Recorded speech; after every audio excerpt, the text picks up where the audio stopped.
Hello, hello, hello, everybody. Happy Labor Day. Happy Monday. I hope everyone is ready to talk some sister wives and to talk some forbidden love. We're almost to the end of our journey on forbidden love. Oh, James, I don't know if it's me. I can't hear you. There we go. Oh, okay. I'm like, because that one time that I was like, James, your sound is off, and everyone's like, no, girl, your sound is off. All right, I'm gonna play my little Hillary Duff opener, and then we'll get started. Okay. All right, hold on one second. Let's go back to the beginning. My name is Cody Brown, and you've got to meet my family. I'm a polygamist, but we're not the polygamists you think you know. I have 3 awesome wives, Mary, Janelle, and Christine. My family's on the verge of a huge change because love should be multiplied, not divided.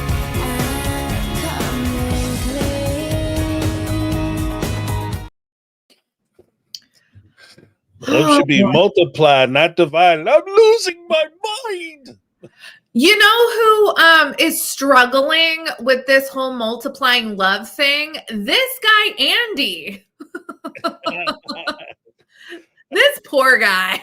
He is struggling. So season 3, episode 8 is titled Another Wife. And the whole gist of this episode is we meet the Browns' former neighbors, members of their church. They are married with 6 kids, and they're really feeling the pressure to be polygamous. What did you think of this episode, James? Well, I think it opened my eyes, or at least I won't even say it opened my eyes as much as I realized that at some point, or at least early on, they were still getting pushback, even from people who are in their community. So it's it's funny because when they argue with people who are monogamous, they always kind of couch all their defensive arguments, and you guys just don't really understand what it's about.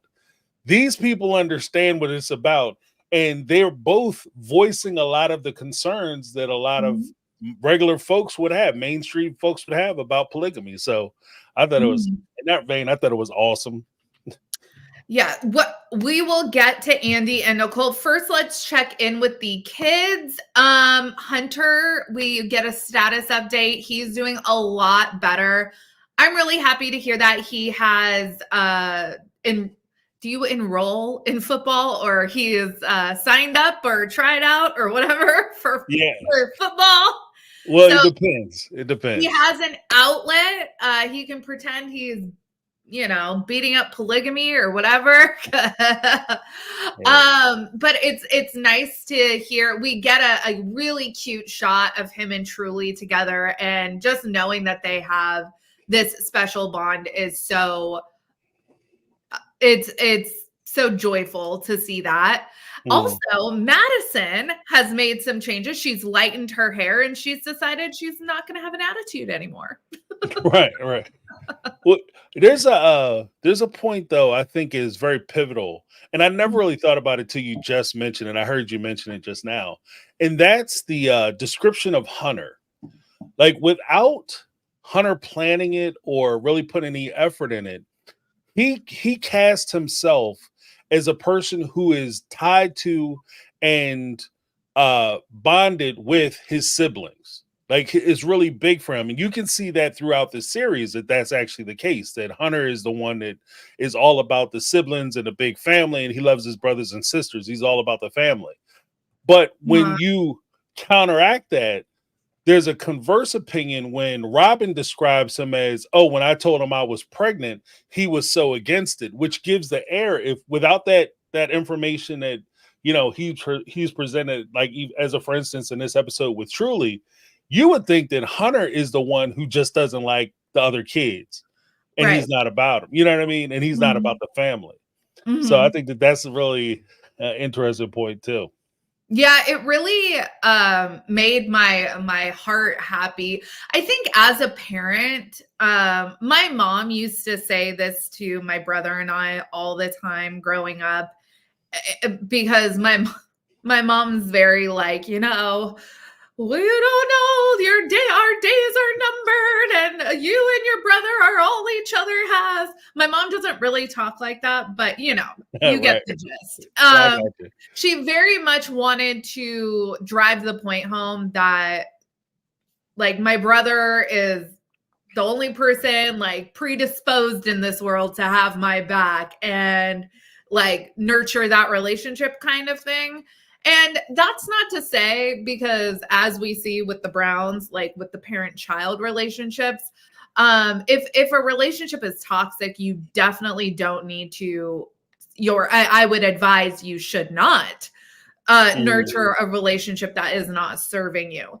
But it is nice to see that, I think, with all of these kids, with all of the Browns, sibling wise, they all care very deeply for each other, even the McMansion kids. And I don't mean to say that to like single them out, but Robin has singled them out over the years and isolated them and othered them.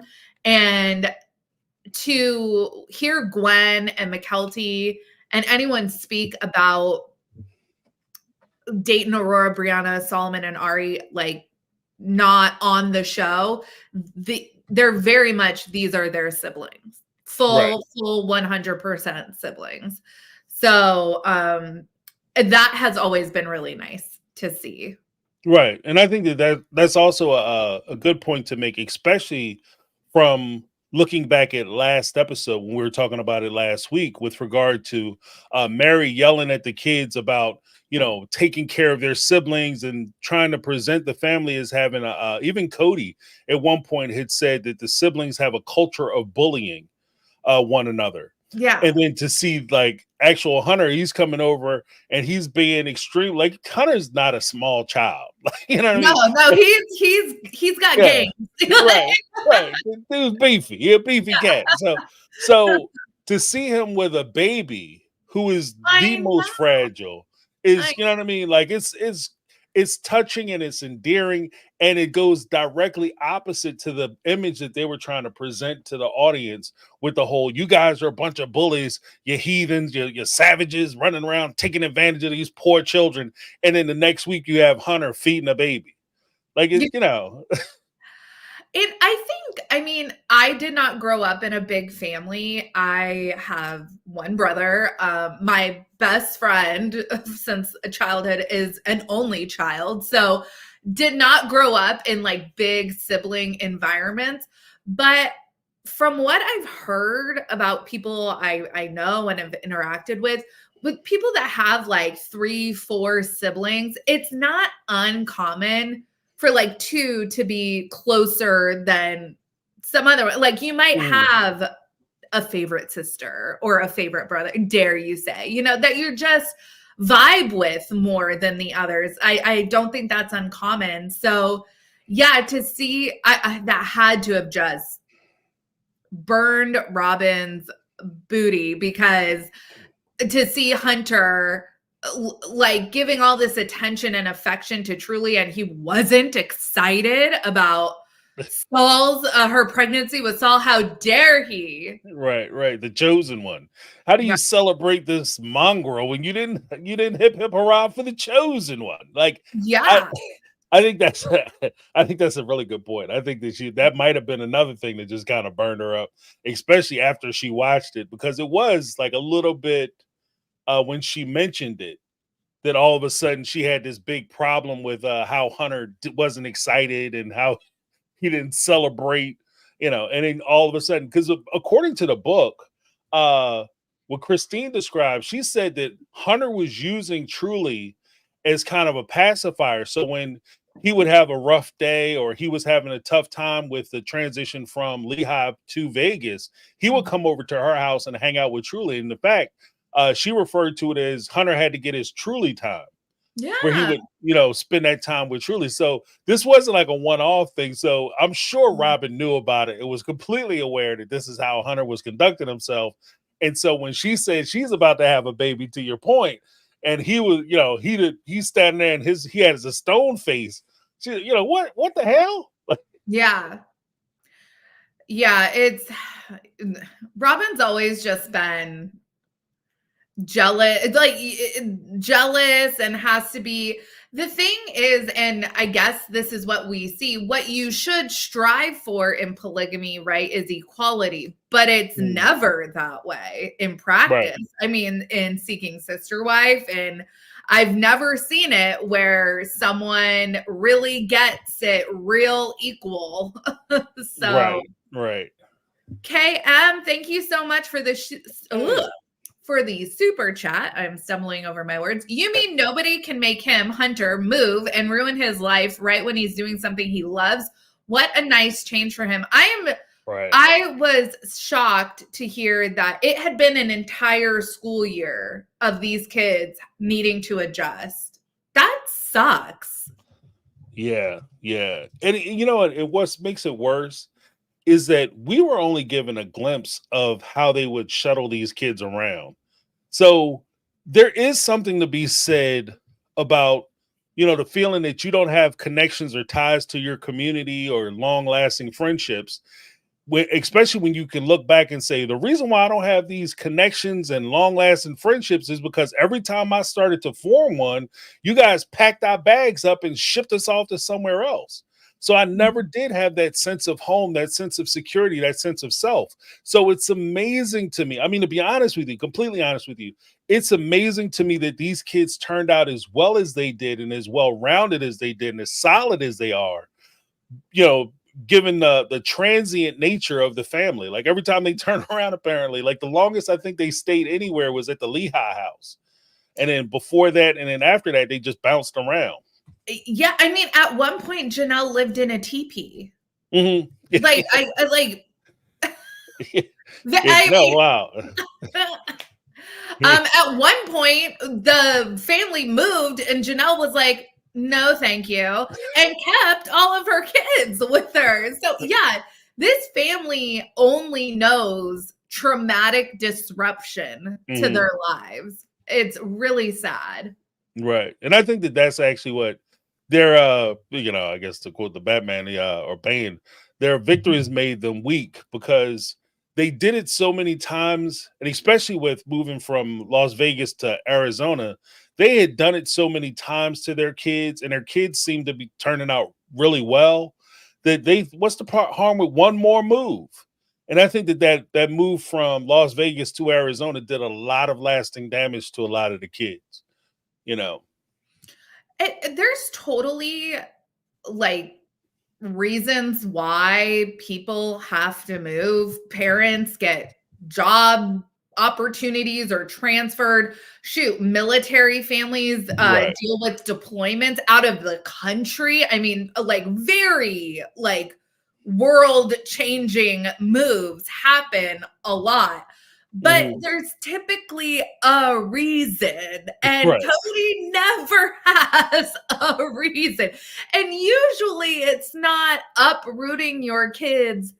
I mean, I suppose, I don't know if people are military families in the chat, you can let us know. How many times did you have to move? Was it constant?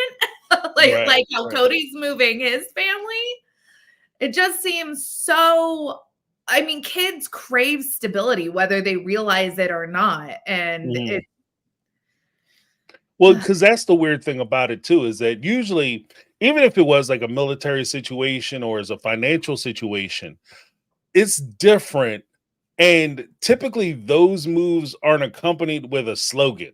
Like, you know what I mean? Like, you don't come in and be like, where we go one, we go all. That doesn't make everything okay. You know what I mean? The only thing that would have been worse than that if he would have came up with like some kind of jingle, today we move. Like that doesn't help me. You know what I mean? Put a smile on your face. Like what? Yeah.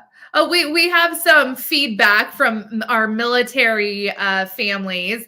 Lots of moving every 2 or 3 years, but again, thank you for your service. Thank your parents for their service, because that is a family sacrifice for sure. And that is Christina here says, depending on your military specialty, you could move yearly, but 3 every 3 years is common. Wow.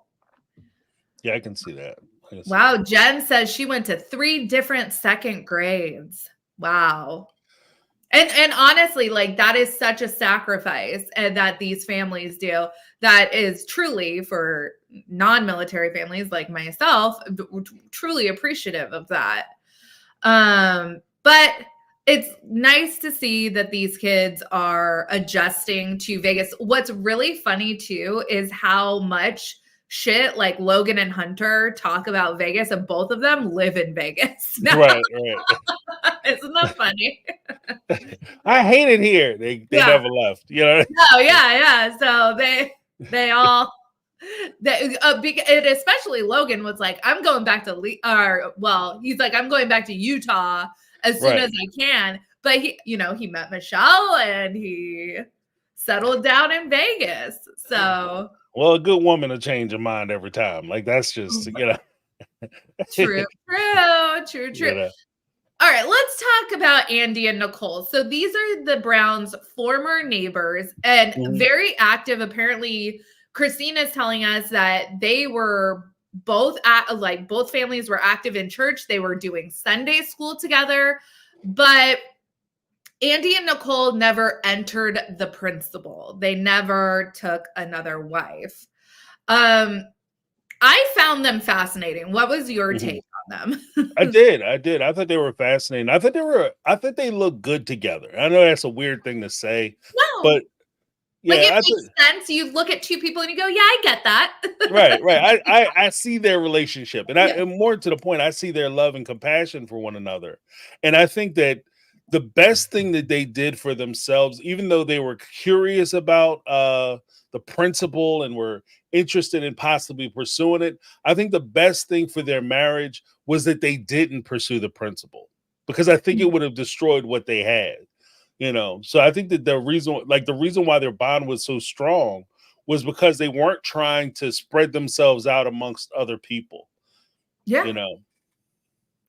Yeah, so I'm going to skip ahead a little bit, because one of the things I found, like I would have loved, there's these content creators on YouTube that do like body language analysis, and I find those videos so fascinating. I know it's not like an exact science or anything, but I would have loved some analysis of Andy's word choices to describe polygamy. He describes the courting process as he is concerned with being perceived as a pervert, or he used the word grotesque at one point. I forget what that was in relation to, but it was in describing the courting process of plural marriage. Then when he is talking about marriage, he describes his wives as a treasure. So clearly he has one wife right now that he views as his treasure. He says that their covenant is sacred. This dude does not seem like he wants to take another wife to me. Right. And that's the thing too, is that I think that he has to answer for his own conscience. And it's having a second and third, fourth wife on the surface, that sounds cool, but it would have created all kinds of problems. And if anything, his relationship with his current wife would have been explained more by what Cody had said later. Like, you don't want to sit there and be really in love with one woman and then go spend your time, you know, and spread your seed to a bunch of women that you're kind of, you're lukewarm about. You could take it or leave it, but this other woman, you really love her. Like, you're building in a sister-wife relationship where you already have your favorite wife, you know, and I don't think that it would have been good for anybody. And the wife didn't seem like she wasn't with it either. You know, she was trying to put on a strong face, but she wasn't giving me exactly. No, what I thought was most telling, I think it was Mary asked, if you didn't have to do this, would you? Andy immediately says no. Right. And right. Mary says, I don't think I would either. Hey. If your religion goes against what you internally feel is right and wrong, you shouldn't be a part of that religion. I don't know. Maybe it's not for you. Maybe that's not for you. Right. And that's kind of a weird thing too, because it adds a pressing question in the fact that Cody and them have always said that the principle was something that you could or could not do. It was kind of up to you, as your choice, whether you pursued it or not. Right. But he was making it sound like it wasn't a choice. Like it's not something that you could decide to do, because clearly he's deciding not to do it. He doesn't want to do it, but he feels like he's been putting it off for as long as possible. And people are like, come on, Andy, it's time. What's taking you so long with all these young tenderonis walking around? Like, come on, man.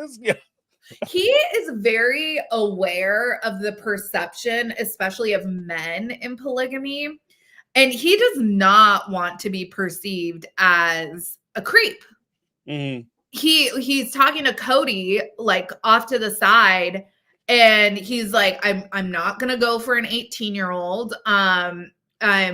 I want to date a woman that has kids because, first, like, women, he said something like, first marriages are for people with no kids or something, and neither of us, it would make sense that it wouldn't be either of our first marriages or something like that. And I was like, okay, this guy is thinking about the optics, and I can appreciate that.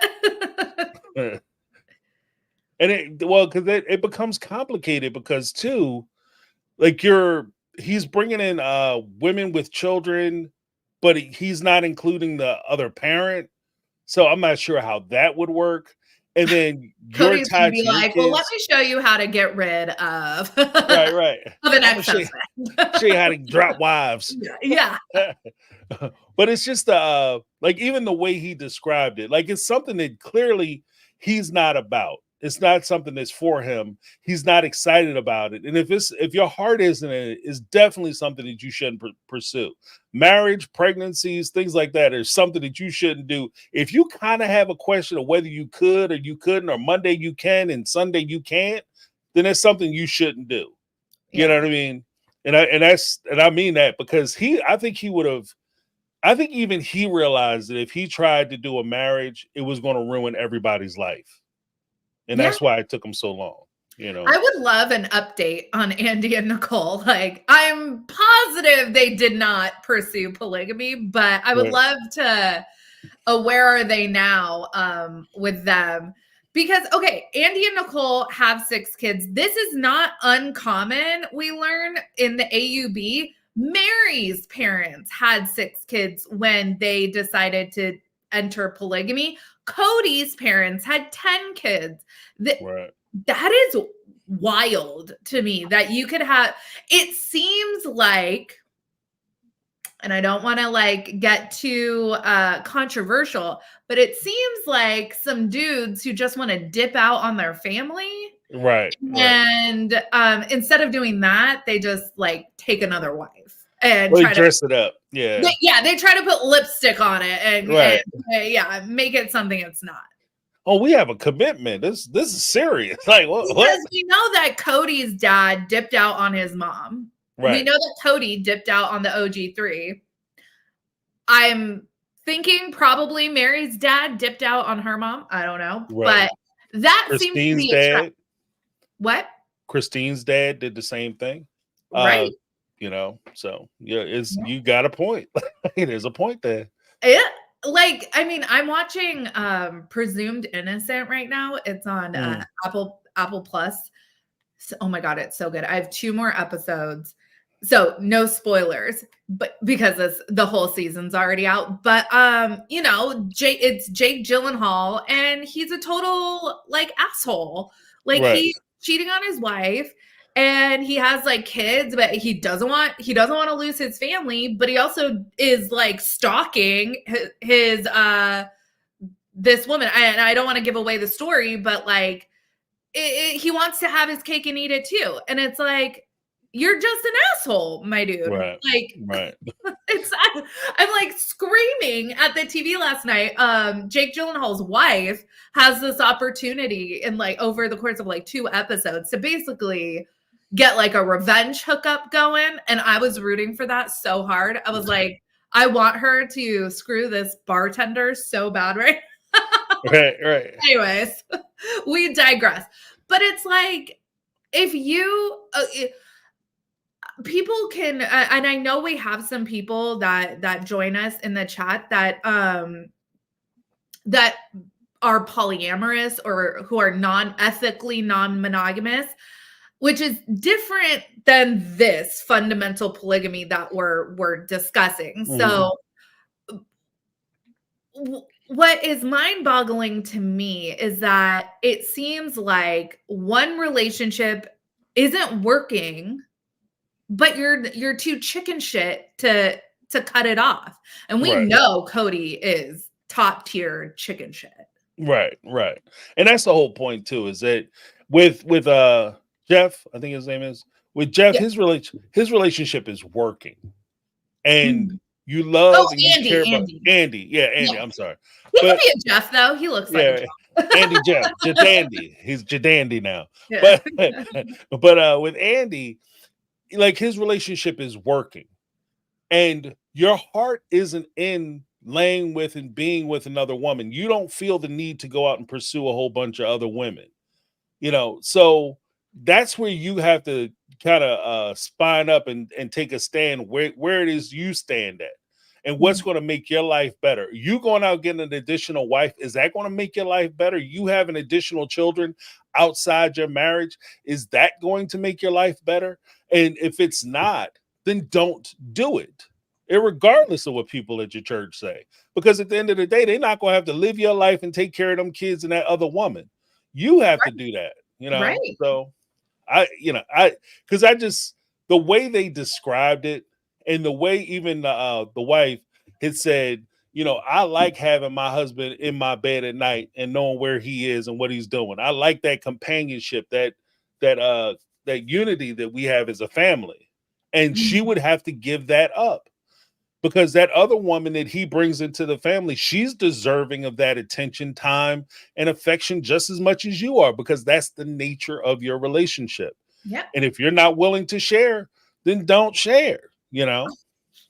I am not willing to share my husband. And so, yeah, I'll share other things, but yeah, just, I don't know. Even when I'm mad at him, like we still like, both of us are so stubborn that neither one of us will ever go sleep on a couch. We have like a split king, so we will just like adjust the bed a little bit, so like we're kind of off center from each other, and then it's like that's how we're like, I'll stick it to you, but like this is my bed. I am not sleeping on the Right. Yeah, I don't sleep downstairs. That's how both of us are feeling that way.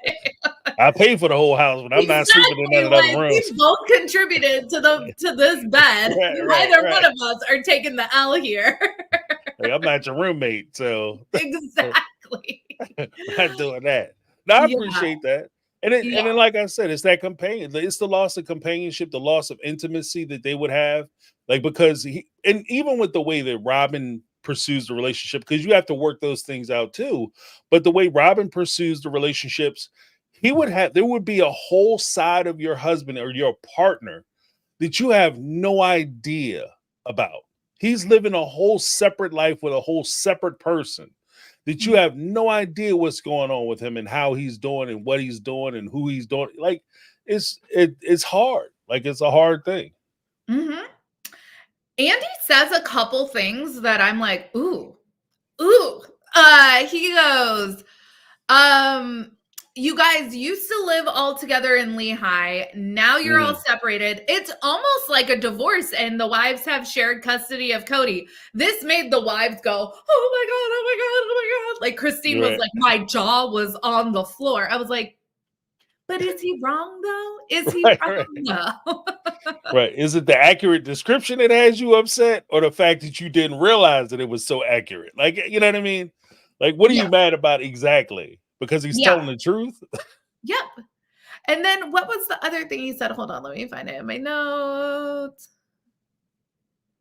Oh, he was saying when you take another wife, you're dividing your time.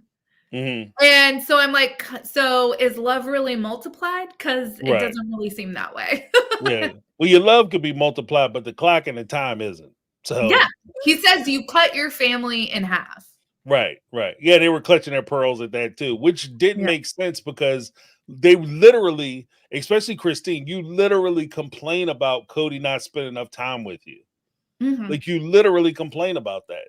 Yeah. Because you know why you complain about it, rightly so, is because he is splitting his time and you are getting the short end of the stick.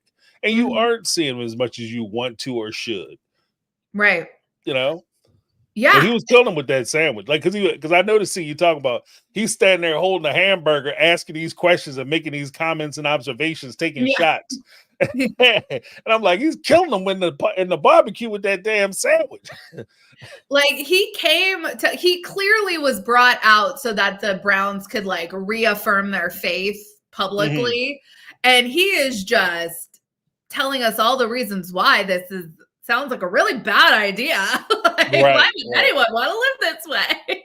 Well, and to be honest with you, that very well may be why he was only on the show once. Yeah, You true, know? true. So okay, we had Andy and Mary tell us that they would not live this lifestyle if they were not part of this church. That is a huge red flag for me. But then 2 times in this episode, Cody references his marriages being about love. In response to them saying that, Cody said, if I would do it all over again because I got married for love every time. And we're in season 3 at this point. Like, and he's still trying to tell us that he loved all of his wives, even Christine. Right. Yeah. Well, I mean, the skeptical part of me, Doc James, the skeptical part of me would say that he very well may say that because his check is dependent on it. Like the whole facade he had, because he also said that he spends equal time at each one of the wives' house, which wasn't That's true. You know, he Right. also said that, you know, he spends time with all the kids and he helped to raise the kids, and come to find out that you had Aspen tucking kids in, even though they were living in the Lehigh house all together. He wouldn't even go downstairs to check on his kids. We're not even going to say Christine's kids. He wouldn't go downstairs to check on his kids. So, you know, I don't know what to believe, Mr. Cody Brown. And I'm sorry. I realized, like, maybe technically, philosophically, I don't know, maybe it's not the other wife's responsibility, but if you are in a domicile with unattended minors and you're not like making sure they're okay, what the fuck is wrong with you? Like, Right. You're kidding me? Right. Who does that? Like, Right. well, Like, if I know that there are like 5-year-olds that like are, you know, YOLOing it, like I can't, I'm not gonna be able to like snuggle up with Cody and watch a movie. Right. I'm gonna need to know that that these kids are okay. So I'm side-eyeing Janelle and Mary there too. Right. Like, Well, because even then, like, I'm gonna keep it all the way a stack. One, like I said, if you're Janelle, Mary, and you're watching this man who, you know, your husband, father, your kids, you booed up with him, and he has his kids downstairs unattended, and he's okay with it, you should be looking at him with the side eye. If you don't even care about the fact that, you know, these are Christine's kids and I don't really give a damn, the fact that you guys all live in the same house, and if something were to happen to those kids, CPS is coming and they're looking at the whole damn house, and they're going to be asking you too why you were sitting upstairs while the kids were downstairs playing matches and oven. And, you know, so you have to ask that question.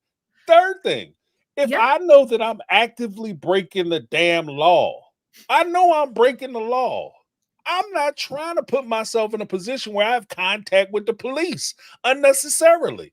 So Yeah. again, I would shake my happy ass downstairs to make sure these kids are okay. Point. You know what I mean? taken. Yeah. Good point. Because we know that Aspen, who was 10, was the one in charge. So everybody was younger than 10. Right. That is not ethical. That is not legal. That is Right. Oh my People go to God. jail. Oh yeah. Like, this is not Home Alone. And these kids are not I Macaulay know. Culkin. It's like they took that way too seriously. They're like, oh, Cody's like, I saw Home Alone. My kids can handle this. That little Macaulay kid was great with the burglars. Yeah. Surely they can open up and fry some spam. Kevin McAllister ain't got nothing on Gwen. Like Right. Gwen could booby trap this whole place in 2 seconds. Like Right.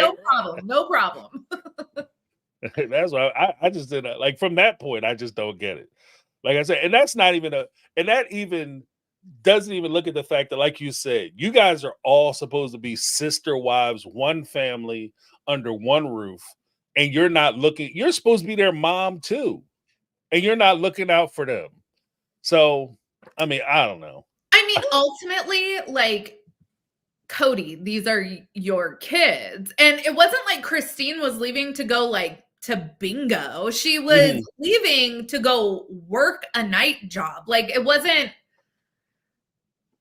so she could go do a hobby or something. Right. So it was like nobody could like throw her a bone. Seriously. Right. And like you said, it's not like she's at the local bar doing karaoke. She's out working. Yeah. And she's working. And part of the reason why she's working is because you guys don't make enough that she could just sit at home. And then, like you said, she's working a night job. So let's pretend like she's doing a 9 to 5 or even a 10 to 7 or whatever, where she goes in at 10 o'clock or 11 o'clock when her kids are supposed to be asleep. That means that the kid, well, maybe she was going in early because she needed them to put them to bed.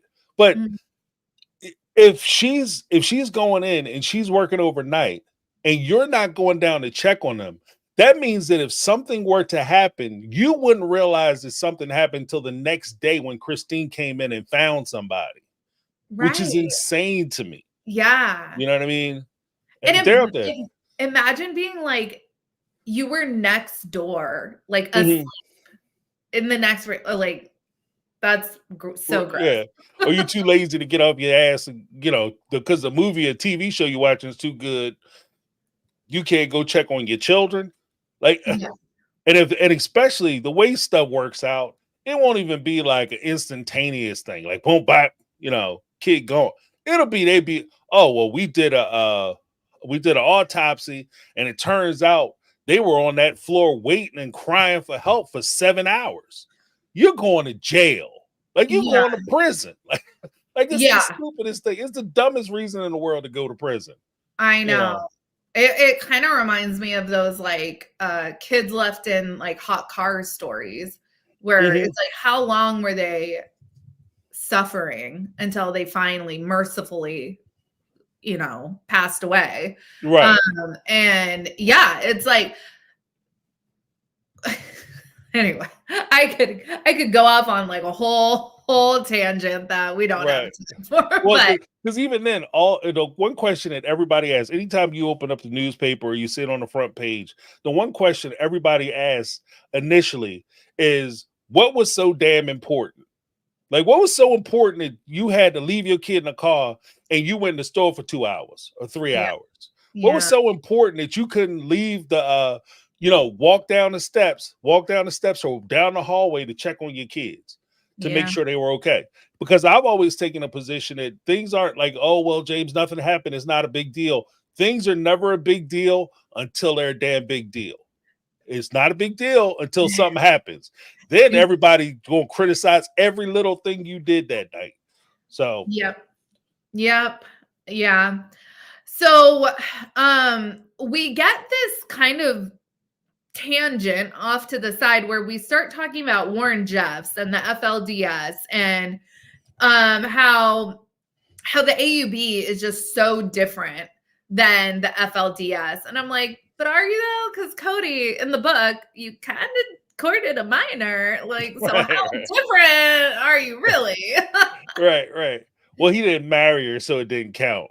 Right. And she was like almost 18. So, She was this an is old like lady. nobody batted an eye when Madison married Caleb. Caleb, And right.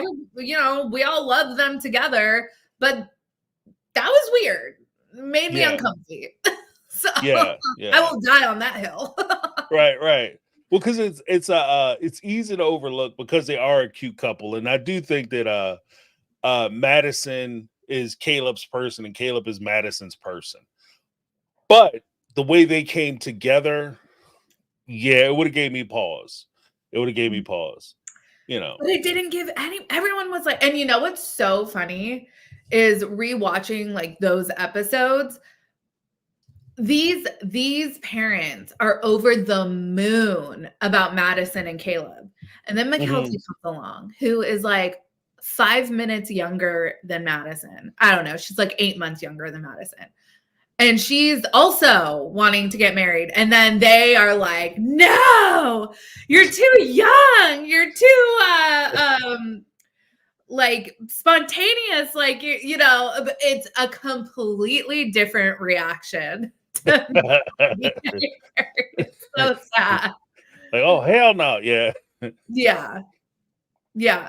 But so one of the things that I did agree with, well, actually, I agreed with Andy on a lot during this episode. One of the things, though, is he was talking about how when he was growing up, they had to hide everything. He couldn't say like who his family was. And that's been a big theme on this show, is part of what drove the Browns to do this show is so that all of the siblings can claim each other as siblings and all of the kids can claim all of the parents and vice versa.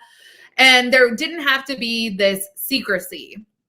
And so that's great. He was saying that that's part of what people like Warren Jeffs and the FLDS, they thrive off of everything being kind of under the cloak of darkness, because that attracts, I think he says like that attracts scum. Yeah. And I don't disagree. Like if you fully, like, I don't agree with this as a lifestyle, but if it is, because I don't think that this is healthy, but there's a lot of people that enter into unhealthy marriages every day, right? Like you can't just illegal outlaw toxic marriages. You wish you could. So if everyone's a consenting adult, like truly a consenting adult, I have no problem with it being legalized. And then you open up avenues for these women, because look at what we have with Janelle and Mary right now. They're relying on Cody's good graces if they ever want to have a prayer at recouping. Luckily, they do have this show with a decade of footage with Cody purporting to be married to them. But if they didn't, like, they would have no recourse to try to recoup any of their losses. Right. And I think that's one of the struggles, I think, for polygamy, especially when you start talking about legalization, is how do you come to equitable disbursement if the union dissolves? So how do you get to a point where you say, we're going to get rid of you shocked me a little bit. Yeah, I don't know how I did that. Hold on. Oh, it's from the bottom. Do we like that or do we like that? I don't know. It's up to the people. It's up to the people. But yeah, the only issue I have is that, one, I do want there to be, if everybody consents, and by consent I mean an informed consent position where you understand exactly what it is you're getting involved with, you understand what exactly the outcomes are, and you also understand what you're giving up. So currently, if you get involved with this type of relationship, if that person is married and you break up with that person, or you want to leave, or that other person wants to leave your husband or your boyfriend/husband, person you're not married to, your unmarried partner, if his wife wants to leave, she can take half of whatever he has, which is half of what you have.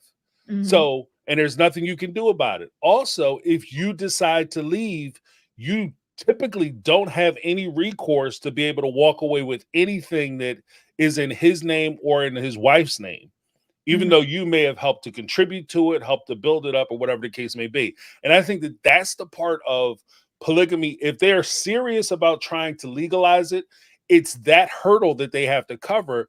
But unfortunately, because it's a male-dominated, patriarchally driven institution, most of the men aren't trying to figure out how they would be on the hook for alimony, or be on the hook for making payments, or be on the hook for dividing any of their real property. And I think that that's where a lot of it falls to the, when they say they want to legalize it, they're just basically saying, I want to be able to do what I want to do. And if I decide I don't want to do it anymore, I want to still have the right, or retain the right, to be able to screw my partners over. And so I think that that's part of the struggle. Yeah. But I'm with you. Like, if you know, as far as like the bourgeois, they have kids with, you can have kids with whoever you want to have kids with. You can pair however you want to, as long as you have consent to do it, and as long as everybody is old enough to participate. Yeah. You know, you gotta be this big to ride this ride. That's all. Yes. Yeah. And they really, you know, Cody and Andy, they really focus on that in this episode, like no minors. Like, Right. Well, because that too, like the weirdest thing to me, because even we'll talk about it next week. One of the weirdest things, or cringe, I won't even say weird, it's cringy to me. One of the cringe things for me is the fact that the sister wives, the Brown family, always tries to hold up Warren Jeffs as the reason why everybody thinks that polygamy is this certain thing. Like he got busted a little bit after Sister Wives started. He was arrested. it was like right around the same time. Right. So they kind of piggybacked on each other. People had negative feelings about polygamy, not because of Warren Jeffs, but because of the LeBarons, because of the Kingston group, because there's a lot of folks, hell, some of the AUB people, because Kristen Decker talks about, like in her book, was it 50 Years of Polygamy, Big Secrets and Lies? Yeah. She talks about the abuses that occurred in the AUB that everybody on the Sister Wives panel pretends like, I don't know nothing about none of this stuff with Warren Jeffs, because we don't have that. You guys have it in your religion too, and it's in your communities too. And so you're not doing yourselves any favors by pretending that it didn't happen and it wasn't going on. You know what I mean? Just because they think like, oh, we don't wear the prairie dresses. So we're like, we're not like regular fundamentalists. We're cool fundamentalists. But it's like, again, you can dress it up, but it's still the same thing, right? Right. It is what it is. Like, you know what I mean? And I don't care what your outfit is. Like, I don't care about costumes. Like, you can cosplay if you want to cosplay like Little House on the Prairie, that's your business. But what you don't get to do is start taking advantage of children, have child brides, and start forcing yourself on people who aren't consenting. And that's the big thing. Because if you're a child, you can't consent by definition. And if we're going to talk about consent, do I think Nicole really wants to do this? Right. No. Yeah. Not even a little bit. And if Mary is saying that she absolutely would not live plural marriage if it wasn't for religion, then I question the consent. Right. And that's, you know, the one of the craziest things actually came up from Jenny from Senior Perspective. She mentioned it. One of the craziest things that I never really considered was, throughout this time, all the way up until the time that Mary was divorced, she always identified as Cody's wife. Even if they were having struggles, even when Robin came into the family, she always could hold on to that chip that she was in fact Cody's real wife, because she was the one who married him. She's the one, even though, you know, before Robin, she had the real wedding, you know, she had the big celebration. She had the paperwork that said that she's Cody's wife. And then to lose that identity is such a big thing. And I think that we see that trail now, because I don't think that Mary, you know, as much as she talks about polygamy, I don't think Mary ever really wanted polygamy. You know what I mean? No, like, she loved Cody and she wanted Cody for herself, but she felt like this is something she had to do. And by doing it, she technically ruined her marriage. So it's interesting that you bring that up, because I noticed, like, towards the end of the episode, I think Mary asks well, she asks the couple, like, why plural marriage now? And Nicole kind of just jumps in to the conversation and gives us the kind of propaganda answer that we're used to. Like, I need this. I need a sister wife. Like, my life just, it's so crazy. I just need, more. He needs to take another wife to take stuff off my plate. And so Mary asks her to name some benefits of plural marriage, and she can't name any. Right. Because even that, like, half Maybe the time, aren't any. I don't know. Right. Because even then, like, half the time, even on Seeking Sister Wives to this show, in this particular instance, half the time, the person that they're describing isn't a sister wife. Lady, you're talking about a friend. Okay, I want somebody to hang out with. That's a friend. A friend don't have to screw your husband. No. Like, you can just hang out. Two women can hang out, go do whatever they do, hit the bars, hit the clubs, and come home, have a great time, and they just go their separate ways, and each of them go home to their man. It's fine, man, woman, whatever. Yeah. It is what it is.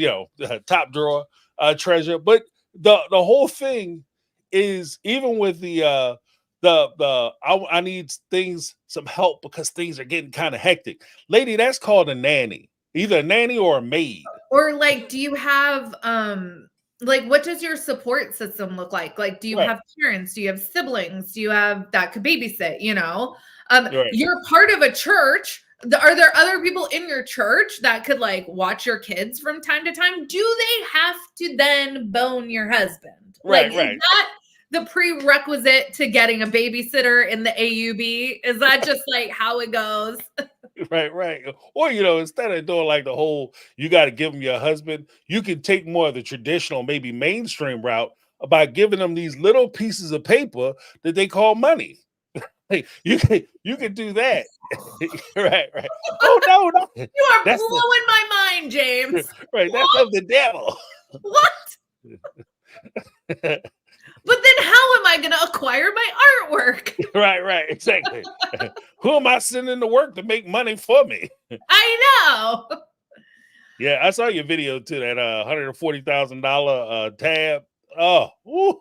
People, I mean, so I'm seeing all these posts. I'm on Reddit. I'm in my own Facebook group. People keep posting, and I'm like, I'm going to start adding this up. Right. So I literally wrote everything down on a piece of paper. I'm like, shit. I'm to like 100. I almost got to $150,000. It was like $148,000. And there was stuff that I didn't get the price of, because some of this stuff was like price upon request. And that we didn't see everything because they had a lot of stuff packed away. Right. And that's what I was about to say. Some of the real stuff probably is in a storage bin somewhere. Yeah, because she had these like big crystals that were like, I remember on the floor. Mm-hmm. And I remember people saying that those were worth thousands. Like, literally, I have this huge, like, I don't know. It's like it's on this wall in my living room, and it's like a boat. And we got it from Ashley Furniture for like $150. I think that's the most expensive piece of decor in my house. I am a fashionista. Like, when I'm seeing these bear figurines that are going for like thousands of dollars, I'm like, on what planet? So you got that $150 crystal, like, yeah, we doing it. Yeah, I'm like, I don't get it. Yeah, but I love me a handbag, so like I will spend a couple grand on a bag, and a lot of people would be like, that's crazy. So I can understand, like, I'm not trying to necessarily shit all over Robin and Cody's purchasing choices, but the thing is that they made those purchases at the expense of 18 other people, however many other people. Right. Well, I mean, to be honest, like, the whole thing is, I might have to make a video because it's just crazy to me. Like, just the idea. It's like watching them go through money. And this is what actually I released a video yesterday or today, one of the two. But this actually reminds me of the thing that everybody, because even I'm like, go get a lawyer, go get an accountant. The truth of the matter is that these folks spend money like drunken sailors on a weekend pass. Like they're blowing through money. So even if you take them to court, there's a possibility you might take them to court and find out they have jack shit in the bank. Like they've blown through everything because, like you said, you guys, like it's one thing you buy a $5,000 handbag and you're not looking to sell that handbag. You're going to keep that handbag. I have a feeling like they think that they can do something with this art. Unless you're an art dealer or a jeweler, having a bunch of like if I go out and buy 50 Rolexes, I'm gonna lose money on them Rolexes. I lost money on them. You get art, you gotta find somebody to buy it. Like just because you spent you know, if you the dumbass and spent $3,000 on a painting. Yeah. And I feel bad because I don't want to like knock these artists for like to say their work is not nice or anything, but like, would you fill your entire house with Picasso? Like, or you know, like, I don't know. Well, because even then, you got to be in that world. Like this isn't a place for pedestrians. Like you have to be in the art world. Like you have to know not only what's selling, but some got blocked. No, there's a bot. I think it's in your chat. Oh, that they're trying to.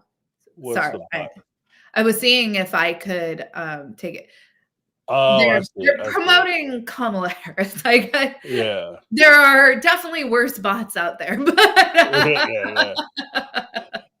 yeah, I had a. It keeps going over and over and over again. Yeah, So. I'm gonna get her. Yeah, I got you. Yeah, I had a bot before that was dropping on my Facebook page. It was doing like adult pages. Like I'm blocking them. I'm calling Facebook. I'm like, what are you guys doing? You falling asleep at the switch. I block them and you got like it's not getting blocked. What's going on? I don't know how it happens, but when I post a video, my first like 5 comments, and it's within like the first like 30 seconds. So it's like you obviously didn't even watch my video. This was a great video. How do you come up with your concepts? And it's the profile pictures on all of them are like crotches or boobs or whatever. Oh, and wow. it's like, seriously? delete. Like, oh my God, you trying to get me in trouble. I know. YouTube don't like this kind of stuff. Oh. Yeah, I'm trying to figure this out.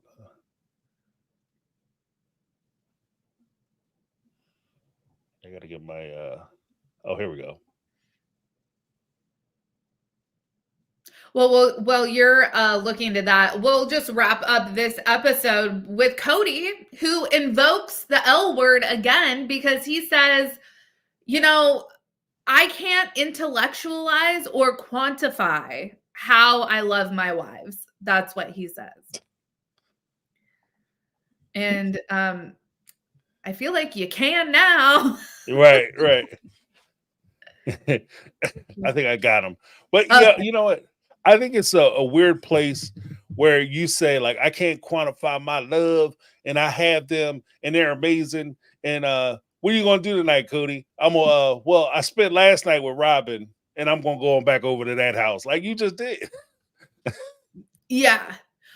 I remember in, was it season 18 or season 17 when he reveals like, you know, Christine was always bitching about how I was never at her house. So I did this experiment. I spent every day there for a month. And it's like, why do you talk about that like it was a sacrifice when she's your wife? You know where my husband has spent every day for the last month? At my house. Like, that's pretty common. Right. I just wanted to see if she would complain. And well, did she complain? Yeah. Because you were probably on your phone texting Robin the whole time. That's literally she's giving birth and Cody's there like, yeah, I'm gonna be over to get them sweet lips, get them ready, you know. Yeah. Nobody wants to see that, Cody. And that was actually terrible. Like that was just a bad look. That thing was a bad look all the way around. Yeah. All right, you guys, let's transition into Forbidden Love. We are T-1 episode out from the finale, and lots of storylines. It was like, oh my goodness. Like, Yeah. let's start off with Elmer and Lindsay, because I jotted down the couples before I started watching the episode, so I just kind of like filled in my bullet points Okay. accordingly. So they were the first couple that I wrote down. Wheels or heels, it's time for their gender reveal party. I personally, and I even wrote this down, but then I deleted it. I wrote gender reveal parties are so stupid. But then Elmer said that he like got a little misty-eyed because he said that he's never celebrated anything. Like, right. And so I was like, oh shit, I feel like an asshole. So I'm sorry. Yeah. Sorry, Elmer. You have that gender reveal party. Well, it's a lot. Like the gender reveal parties, they're new. They're fairly new. It's a lot of money to spend on Right. something that could be a text message. Right. You know, oh yeah, come out. Well, because that would be like something that you would send out for the baby shower. At least that's how we used to do it back in the olden days. You'll just send out the message like, I'm having a boy. So if you're gonna go buy anything, just Well, if I'm thinking, so I was pregnant at my wedding, so everything was kind of in quick succession. So I had my wedding, then I had my baby shower. Like, if I had in between that a gender reveal, like my husband and my parents, whoever's funding this would have been like, no. right. Like, that's too many parties. Right. All my friends and family would be like, we're not coming to all of this. Like, text me. Right. I got to bring a present to that too. Like, exactly. Another gift giving occasion. Are you kidding me? I got kids too. Well, yes. And that's kind of the part of it too that that's a little, for me, just gives me pause, because it depends on where you are financially. If you got it, you got it.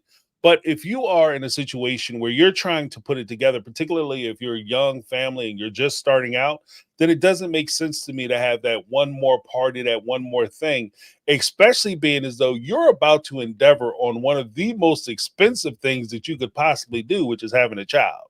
Yeah. So, babies are money. Like, in case you didn't know, they're lovely, they smell so good, but babies are expensive. You know what I mean? The best part of the baby shower is everyone bringing like a pack of diapers, because then you have like a closet full of diapers for like a year, and it's the best. Right, and you're still running through them, like, Oh yeah, but what's nice is people buy it for all different sizes, so it'll be like, oh my gosh, like he's too small for the twos now. It's like, oh, I got threes. I got threes. Or you run out of twos, you run out of them ones, be like, give me some of them twos, they'll work. Yeah, like, I guess we're moving up early. Yeah. Just go have to go a little tight on you, buddy. Yeah. Lindsay tells us that things are going better with Elmer. He's no longer not brushing his teeth without a reminder, or not needing a reminder to brush his teeth. And I was like, seriously? Like, seriously? And the porn blockers are working. Yeah, because that's always what you need. Like, the fact that he can't control himself. In the same way that I feel like Cody never shies away from an opportunity to just humiliate Christine, like, on the show. I feel this like Lindsay is like the same way about Elmer. It's like, I feel like she's constantly exposing really embarrassing things that we don't have to know about unless you told us, right? Like, we never needed to know about the nacho story, but now it's like one of like the most popular things that ever happened in Sister Wives. Yeah, that shit is canon. No one ever needed to tell us that. Right, it's canon. Like, so exactly. That's one of the things and now talk it's about. Like, did we need to know that Elmer needs a constant reminder to brush his teeth? Right. Or even like because there's the parentification where you're always infantilizing your partner. Mm-hmm. And by doing that, you don't make him feel like he's a whole of your relationship. So it's no wonder, like, if at some point, like, he's starting to express himself through like adult materials, there's a possibility he may not just be doing it because it's interesting to look at and it's fun to do what you do, but he might be into it because that's the one place and the one experience that he can have where he's in control of said experience. Like, because when he's with her, he has zero control. He has zero say because she's standing there like his mom telling him to brush his teeth, pull up your pants, fix your collar, straighten up, pick up after yourself. You know, like, so at what point does he feel like an actual, you know, a dude, like a guy, a man, you know, a whole person, a grown up? Yeah. So, it's just so, it's so bizarre to me. right. It's a girl. Also, while most of Elmer's family doesn't show up, Wilma, his cousin, does. He brings these Amish dolls, and I'm just gonna say I was so unsettled by them. It's like something from a horror movie, and I feel really bad saying that because these are made with care in a type of way that still adheres to someone's religion. So I feel like I am an asshole for saying that, but I found them deeply unsettling. So Well, you know what? It's crazy. I've seen them. Like, I've seen them before. Oh, really? Yeah, I've seen those dolls. And actually, we had, because we didn't live that far from the Amish country when I was growing up. It was about an hour away, in fairness, but That's you could go close. down and see them. And in fact, they had like a whole smorgasbord place we used to go to, and it was like a day. And we had dolls and things that they would make, like wooden dolls that they would make, and they didn't have faces either. So I kind of grew up with that, so I'm a little more used to it. And I get where they're coming from, because I guess to them it would be creepy to have a doll with a face on it. You know what I mean? And how many horror movies are made about like dolls that come to life? So Right. they're definitely not the creepiest dolls out there. There's some like, oh my gosh, have you heard of reborn dolls? Reborn, no. Okay. And I feel really bad, like being so disturbed by it, because I believe that the way that reborn dolls are very lifelike. Like, they look very human. And if I'm correct, I believe that the way that they were started was almost as like therapy for people that have lost kids. So like the intent is noble. But I have seen so many TikToks and so many reels with these reborn dolls, and it's like yeah, I'm not doing that. I'm not a big fan of like trying to recreate stuff.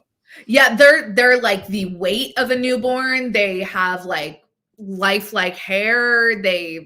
Their features. It's almost like you've seen like the wax figurines that look so realistic. It's like they're incredibly realistic. It's crazy. Yeah, I'm looking at them now. Oh my goodness. Yeah. Oh wow. Ooh. Yeah, that's bump that. Look at that. Yeah, we're not doing that. I feel so horrible being uncomfortable. I feel uncomfortable about them because I do believe that they offer a comfort, but not for me. So that would make me feel comfortable. Yeah, because like you said, they make horror movies about that kind of stuff, and I can see I buy one of them things and I sit it on the couch, and then I leave the room and come back and the damn thing is sitting in the chair. Like, nah, I'm not doing that. Like, then I gotta get my house away. Really, I always found like super creepy were Furbies. And now that like things that were toys that I always found like real creepy. Furbies. They can talk to you. They look like those Gremlins, which was I saw that movie when I was like a kid because my dad was watching it one day, and I saw that, and then Furbies are like the hot toy that Christmas, and I'm like, absolutely not. Right. Like a little pink gremlin, you know. Yeah. Deborah, thank you. Some people don't like clowns. It's okay to not be okay with everything. Yeah. Thank you, Deborah. That's awesome. But Elmer and Lindsay, it's about to pop off because cut to next week, their baby's like 3 months old. They've broken up, and now Elmer is with like another woman. Right. Well, I mean, like This I would be said, like 3 seasons worth of content. They were on Sister Wives. well, but if they were on Sister Wives, we wouldn't see it in, that kid be 5 or 6 years old, getting ready to, going to school, and we still be watching Get Born. So yeah. But yeah, I think that the whole way they're talking about like next week, and we'll obviously talk about it next week, but with Elmer like kind of stepping out and doing his own thing again, if she's not really taking him serious as a partner, because everything that she says, these are all things you should have found out before you married him, before you started having kids with him. If you don't like the fact that your man don't like brushing his teeth and he got the yuck mouth, then you don't marry this dude. You know what I mean? Like how do you find that attractive, right? Right. Like different strokes for different folks, but like basic hygiene being an issue is like kind of Yeah, right. I don't know. Yeah. Like you're teaching him stuff. Like, what are you teaching him? And then he's not a kid. That kind of creeps me out because word on the street is that they've been together for like 6-something years. And if you do the math, that makes him not quite 18 when they get together. Right. And then the story of them getting together is like, what was he like doing work at her house? And she was like, do you want to come and sit upstairs with me or something? Like it was totally creepy. Like, Lindsay, are you just a creep? Right, right. Well, because again, I just got the feeling like, especially with Lindsay, that she was the kind of woman who she was ready to have a baby. She couldn't find a guy to have a baby with. So she pursued Elmer, and kind of corralled him, did the thing to him, Yeah. Worked that magic. And then all of a sudden he's hooked in, and now he's leaving his faith, his religion, his family, so he could stay with her so that he can impregnate her. And now that she has the baby, mission accomplished, assignment complete, she can put him out and she can put him on his way. So I don't know if that relationship was ever designed to last or built to last. Yeah. So which is a shame, Yeah. Let's talk about Chris and Lensa because woo! We got something that is like my favorite. We got on-screen text, like, ooh, producers were shocked when they arrived. But anyway, we open up our scene with these lovebirds. Chris is about to move to Michigan. So he's driving over to mom and dad's house. He's going to say bye to his parents, but it's more like he's going to say, hi, mom and dad, I'm moving. Oh yeah. And I'm going to convert. Bye. Right. And his parents are like, whoa, what? I knew you were moving. Yeah. Well, George is not happy about this. He's real emotional. Right. It's hurt. But the whole thing with George, I gotta tell you, it's the funny, like I'm not gonna lie, it kind of tickled me a little bit. Because as soon as he said, yeah, I'm going to move and I'm going to become a Muslim, the first thing George said out of his mouth was, well, how do you change who you are fundamentally for somebody? Like, if you believe in something, that's what you've been trying to do to this woman this whole time. This whole time, she grew up Muslim. She got 2 kids from arranged marriages from her faith. And she lived her whole life like this. And you've been telling her the whole time that she needs to change. Now all of a sudden your son changes and is, oh, I can't believe you did this. Rules for thee, but not for me, or whatever. Yeah, for sure. Yeah, I have a quote from him. Some things you don't let anybody change about you. Right. Yeah. Unless, of course, I come over with some oils, unless they show up to the house with some oils. Which sounds janky as hell anyway. A man showed up to an unmarried woman's house with some oils. Like, come on, man. What are we doing? My next 2 notes are George basically tells Chris he's probably going to hell. And then I wrote, this honestly went better than I expected. Right. I just realized my notes went in that order and I was like, whoa. Yeah, right. Well, because it was, you know what, the fact that he didn't start crying, the mom didn't bust out crying and run off, I was like, okay, they're together, you know. It seemed like more of a conversation than I expected to have happen. Like they honestly, George seemed more hung up on the fact that he hadn't met her parents. Mm-hmm. Mm-hmm. Well, I Then, think that he was kind of holding on to anything, though. yeah, true. Yeah. Because he knew And that was a weakness. I was tickled by my own notes. I was like, that was funny. Yeah, right. But then, oh my gosh. So we're in the U-Haul, drive. Hey babe, I'm 5 hours away. We show up and Lensa's okay. If she is 100 in the end scene, she's about 75 when we meet up with her in Michigan because she just talked to her parents and it did not go well. They were not excited about the possibility, the prospect of Chris. And she stood up to her parents. She was like, no, like, this is who I want to be with. And she was like, that was a really big deal because I've never stood up to my parents like that before. I always have gone with who they, you know, she was in 2 arranged marriages. So this is a big deal. And then, oh my God.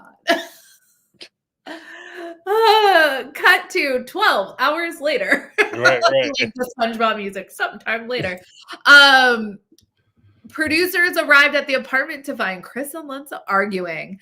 Apparently, Chris was texting another woman, and Lensa is a 10. She is like, fuck you. Right, yeah. She was hot. And she didn't give him room to explain it. I saw what you did. I saw everything, mother. She called him a thought.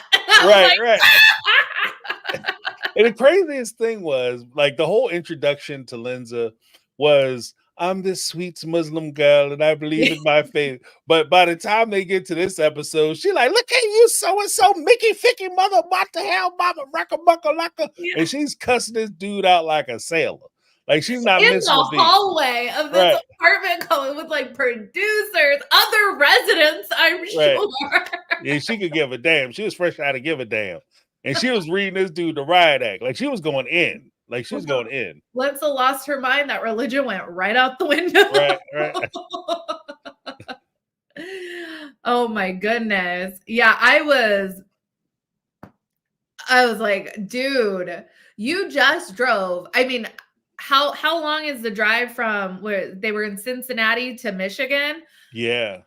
He said it was 5 hours, right? Yeah, you drove 8 hours. Well, no, at the time he called her, he still had 5 hours. Like, you drove all that way, moved, and you're gonna be on some bullshit.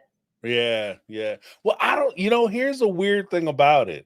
It sounded like he was saying, like, he said, I was telling her, like, the woman had slid into his DMs.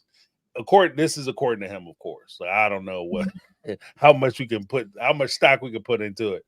But he said, like, she slid into my DMs trying to hit him up, and he responds back, look, I have a girlfriend. And that's what Lensa saw over his shoulder. And he was even trying to show the producers, like, look, you can look at my phone. This is what was written. And she was like, I don't care. So, I don't know. Is this why? Because it also begs the question, because you hear somebody, I was married twice and it didn't work out. Is the reason it didn't work out is because you go from 0 to 60 without any real evidence and you're not listening to your partner when he's trying to explain, like, look, it's the waitress. She said hello. I said hi back. That's all it was.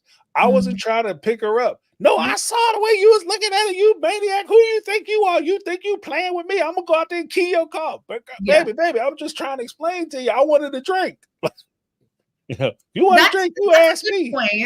That's a good point. Also, I'm just thinking he probably was texting. He might have been. Well, because the question too is, like, you don't. And here's the weird. Like, here's my thing. Okay. Just because you get a message doesn't mean you have to respond to the message. Like, you don't have to respond. Somebody, James, is like, you could just ignore it. Right. You don't have to be like, I have a girlfriend. You could just not respond. Right. You don't owe her that. Like, that's the weird thing Right. about it. You don't owe her that. So Right. You're not being rude. Like, I don't know. Like, do you know how many people, like, how many celebrities get followed and they get, like, their Instagram stories are responded to constantly? Do you think that they go, thank you for your input, blah, blah, blah? No, they don't care. right. Well, because clearly not, because Cody and Robin have yet to respond to any of my videos, and I talk about their asses all the time. So I've invited Cody to like and subscribe, and he Right. still hasn't. right, and I've said that too. I've Yeah. gone on lives and said, look, if you disagree with anything I say, and I'll put it out now, Cody, Robin, I know you guys might be bouncing through some of these things. If you ever hear something, Christine OG3s, if I say something you disagree with, you're more than welcome to come up and hit me up, and I'll put you on. You know what I mean? Yeah, We for can talk sure. about it. Like, Yeah. no shame to my game. I'm not shy about it. If I say it, I say it with my chest. If I'm wrong, I'm wrong. I'll apologize, but I stand on business. So I'll just understand I'm coming with receipts. So Yeah, you guys, you've given us like right, you got 14 years 19 of seasons of receipts plus a book. So plus book.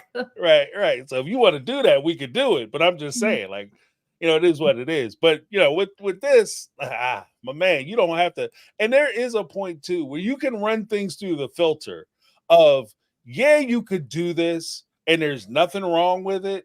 But at some point, you might have to run it through the default filter of, if my lady finds out about this shit, it's not going to look good. And I don't want to have the argument. So I'm just not going to, I'm just not going to do it because I don't want the problem. I just don't want the problem. I want to have to deal with it. You just have, use a little foresight, Yeah, absolutely. But he definitely played us. Yeah. I really enjoyed Ashley and Muhammad this episode because I really enjoyed them.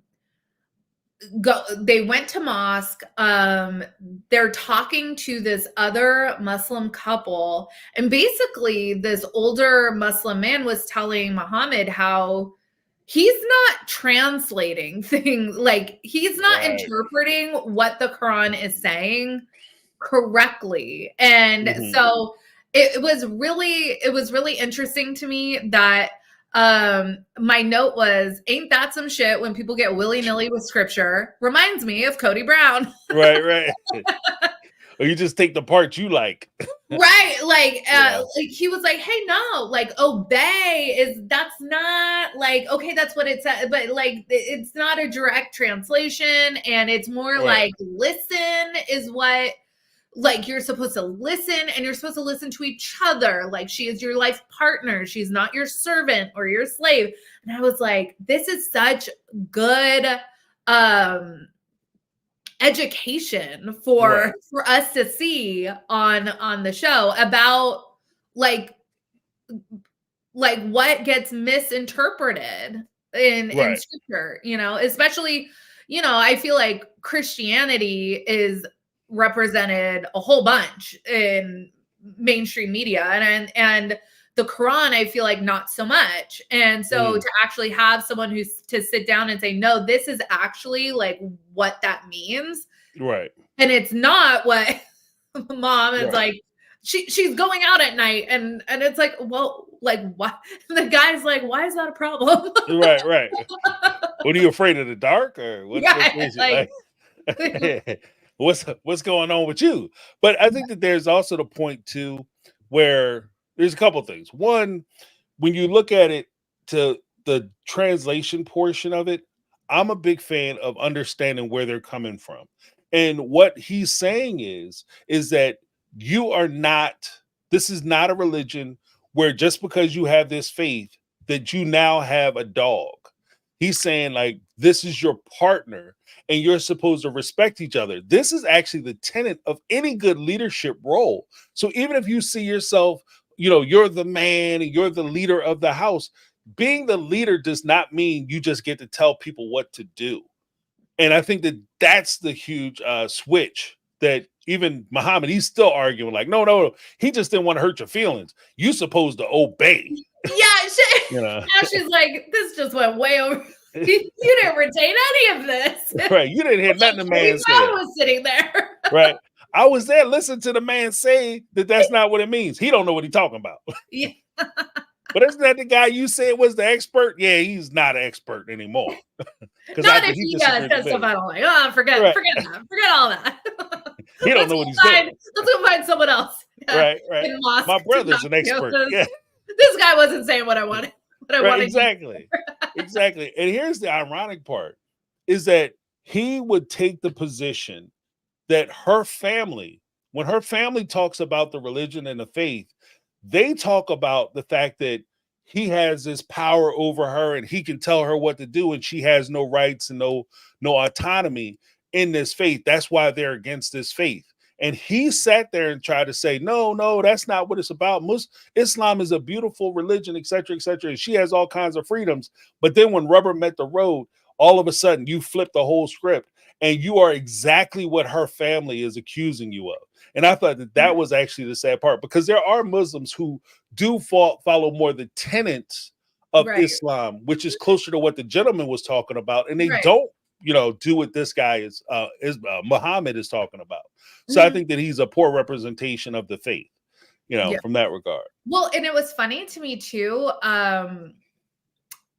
A couple seasons back, I think it was on Before the 90 Days, there was Nicole with the short blonde bob, and what was her Mahmoud, and I think she moved to Egypt, and his family was constantly telling Mahmoud, like, that is not Islam, like that is like, you are like no, like you are twisting Islam, and they were constantly getting on him for like messing up the intention of the script. I don't know if it's called scripture, but that's the only word I know how to use. So anyways, like, that's not what that means, essentially. So it was like these older Muslims were like constantly trying to like educate the younger generation on like what actually was the intention of the religious doctrine.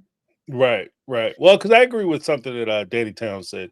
She said Muhammad is young, he's young-minded and immature. And I think that through your immaturity and the young attitude that you have, it breeds insecurity. And because you have that insecurity, it forces you into a position where you're trying to, instead of trying to assert your own power and be powerful in and of yourself, you're trying to bully or break the person that you're trying to control so that you can control them. Like, there's a very subtle difference. Like, in a room full of people, you can always tell who's in charge, because when the person who is actually in charge, the boss, speaks, everybody stops to listen. When he walks through the room, everybody gives him a wide berth. He doesn't have to yell. He doesn't have to scream. He doesn't have to ask people to get out of his way, because people know to do these things, because that's who he is. And he doesn't have to yell and shout about it. The guy who has to tell everybody to shut up and get out of his way, get the F out of my way, that guy isn't running anything. And I think that's where these young guys who are in this position, they feel like they have these big shoes to fill, but they don't know how to do it. Like, they just don't have the skills to do it. Definitely. For sure.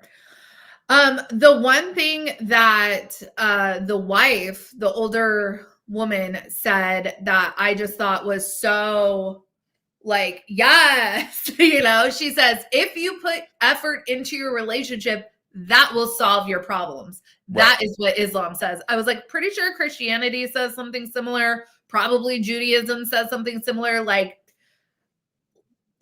religion is not going to solve your relationship if you don't work at it. Right. So. And that's the whole thing too, is that at the end of the day, whether it's Christianity, Judaism, or Islam, or Buddhist, Hindu, whatever the case may be, good advice is damn good advice. Exactly. Yes. True. Yeah.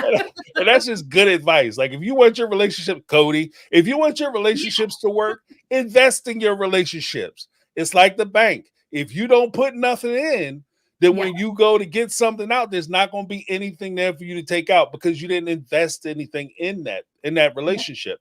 So like when you see like guys like Muhammad and people like that in this particular instance, I won't, you know, carte blanche color him, but in this particular instance, he's using the religion and the faith as a catch-all. If I can tell you what to do, and as long as you follow the faith, you're supposed to do what I say. The whole idea that man was talking about, and I did videos about this with regard to Cody and patriarchy. The whole idea is, if you're actually a leader and you have partners, you want to listen to your partners. Because like even with Cody to Janelle, if Janelle is better with money, then you want to trust your partner, have the wisdom and intellect to recognize that, okay, if I'm in charge and I have a money issue, I'm going to put Janelle in charge of that money issue because she knows what the hell she's doing. You know what I mean? I'm not going to sit here and pretend like if I don't know, I don't know. But I know enough to get somebody who does know, and that's what makes a good leader. And if you don't have that intellect, you don't have that maturity, then you're a shit leader, and all you're going to do is lead your followers into ruination. You know, point blank. Yep. So Eli and Lori. Oh, wow. Lori, so Eli and Lori, they meet up. Lori is shopping for Passover. They're going to be hosting Seder at their apartment. Lori tells us so she's from New England. I don't know if she's from Boston, but she says she's from New England. My husband is from Boston. When I tell you that New Englanders, chowder, they eat seafood, like these people eat seafood. When she was saying how much she was gonna miss like lobster and clams and all this stuff, and then Eli is like, he's like, that's not kosher. He calls seafood bottom feeders from the ocean, and I was like, oh my God. Yeah. I know that is, they don't eat that because it's viewed as unclean. But I feel like Eli always tries to get like a jab in, you know? Yeah, because there's no one of the things that makes this a little harder is because, especially because it's religion, there always seems to be like some kind of there's a point where he's condescending to her, like he's being condescending. Yeah, for sure. So oh yeah, you guys are eating basically sea roaches. Like what? Like what are you talking about? Lobsters are expensive. Like no, well, and I just had a thought because when we first meet them, he says that when they met, he was already 2 years sober. So I wonder if she was like not as far along in her sobriety, in her recovery, or was she like in active addiction when he met her? And does he feel like superior to her in some way because like he witnessed like kind of her rock bottom? I don't know. Because he definitely does condescend to her for sure. Yeah. Well, and I think that also could be because another possibility, I'll say it that way, another possibility could just be because she's joining his religion and this is something that he knows more about. So sure. I have more knowledge and I'm more knowledgeable about this thing and you know very little. So I'm teaching you, I'm schooling you. And again, this gets kind of into that whole infantilization aspect where, I'm kind of the parent and you're kind of the child and I'm teaching you how to live your life as a proper person or whatever. So, I'm not a big fan of that. Danny had asked, talking about the the religious aspect with him being so strict about like as far as the food and everything else. But they still live together and they still I'm assuming they haven't really said that they haven't done this, but I'm assuming they doing the naked mambo. Not or they can do doggy style up until they get married, right? Exactly. There's certain things they can do and can't do. Good Catholic girls know what I'm talking about.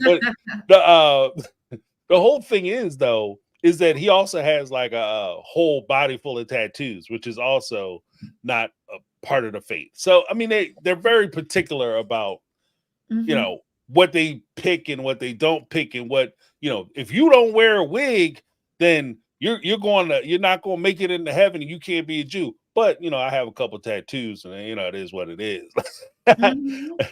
It's not a big rule. That's a little rule. Like, apparently it's a big rule. So, I mean, I think they're picking and choosing once again. Yeah. So, Lori, she gets a call from the rabbi. She's going to be able to take her conversion test too soon. And this is like a really big deal. Something that I was like, this is actually really sweet. The Mazel Tov song, I thought that was really sweet. And I love that they sing that for like any time that there's something to be happy or joyous or celebratory about. That everybody knows it. It's like everybody in the store knew the song and everyone was singing it. Like, that just makes you feel good. I liked it. That was like a joyful moment. Right. Well, I think that's just an example of a community. Like, what I mean? Sure. Yeah, for sure. So it's kind of cool to see like that community coming together, especially for something, because that's a big deal. Like her coming into the faith or doing a conversion, that's a big deal. Yeah. So that was kind of cool. That was kind of cool. For sure. And then I don't know why, but I had this perception that Lori's family, I don't know, maybe they weren't like cool with the conversion, but they weren't like, I mean, it was no Chris and Lensa situation. Right. Like it wasn't like, but to come to find out, like Lori's mom is having a really hard time. And we find out from Lori's sister who comes over that Lori's mom feels like she's losing a daughter. It's like, right. That's bad. Well, you know what? I take exception to that just because when parents, that's a hard thing to say. I'm losing a child. Yeah. If you can pick your phone up and call that child, you haven't lost a child. Maybe you don't have as much access to them, but you can call them, you can talk to them. She certainly wants to talk to you, so you haven't lost them. I think what kind of had them afraid was when they'd talked about Christmas and her not coming out for Christmas because she was with Eli's family. And that might have sparked a lot of the concern that, when the grandkids come, I'm not going to get to spend Christmas with them. But let's be honest, she's getting married. And not every family, when you marry into somebody's family or they marry into your family, however you want to put it, you guys, sometimes you're going to have to split holidays. There might be holidays you don't get to see them. It's just how it works, My family lives across the country. So it's, every get together is a whole ordeal. And like my husband and I were in the midst of struggling with, we want our kids to like have Christmas traditions here, but my whole family lives in California. So that's just, it's not going to always be possible. So this year we're going to California for Christmas. So, but even then, it's like, it's not a thing where you're saying like on December 20th, you know what, I'm gonna go to my mom's house. You know what I mean? Like I'm planning to go to my mom's house for Christmas or my parents' house for Christmas. And it's what, August? You know what I mean? But I also think of it like, say someone was like in grad school, getting their master, or they're in nursing school, they're in medical school, they're in law school. These are short periods of time that suck up like all of your time, right? Like you are studying, you are like and people can correct me that are, I think Tracy, who is Jewish, not Orthodox, but maybe can correct me. Is this just a high study time, the conversion classes and stuff, like that she's, learning all the customs, so she doesn't have a lot of time around Hanukkah to also go do like Christmas traditions with her family because she's literally in the middle of converting. Like, will it lighten up for her? I don't know. But like, so I'm just, in my mind, I'm like equating it to being in like grad school. Like, right. Like once you convert, once you pass your test, things will lighten up a little bit. Right. I don't. Well, I think too, you also have to take into consideration because she did have she's still in recovery at the moment. Like, Yeah. does she really need, and this is like to the parents and even to the sister, does she really need stressors? Like additional stressors, is that like the most positive thing you can do to somebody who is in recovery? Oh, mom feels like she's going to be totally ignored and you're going to, keep her away from your kids and she's never going to see her grandkids. And by the way, she's missing you and feels like she's losing a daughter.